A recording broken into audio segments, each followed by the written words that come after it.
চুন্নিটার ঘর ছিল।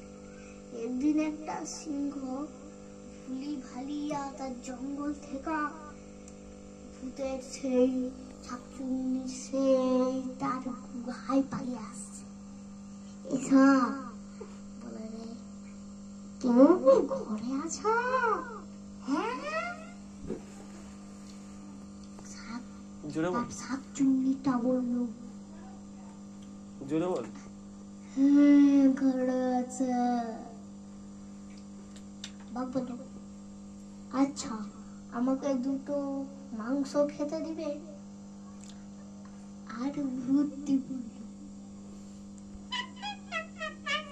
মাংসের বদলে তরকারি খাবো। এই কথা বলে সে জোর কদমে বাঘটি দৌড়ে গেল জঙ্গলের দিকে।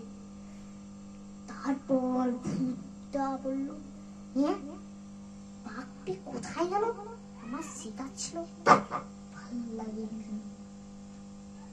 তারপর আবার তারপর একটা মানুষ ভুলি ভালিয়ে তার গ্রাম থেকে কোথায় চলে এসেছে। তারপর দেখলো একটি পাহাড়ের গুহা। তারপরে পাহাড়ের গুহায় ঢুকে বললো, কেউ কি আছো? একটা কিছু খেতে দাও। ভূতটা বলল, কি খেতে দেবো?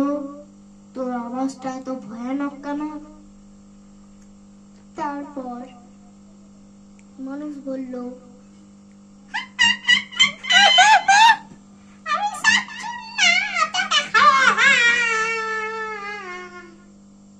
ভয়ে ভূত পালালো জঙ্গলের দিকে গিয়ে বলল, আমি তো ঠকে গেলাম, মানুষ আর নিশ্চয় ভূতের মতো আওয়াজ করতে পারে, ভালো লাগে না।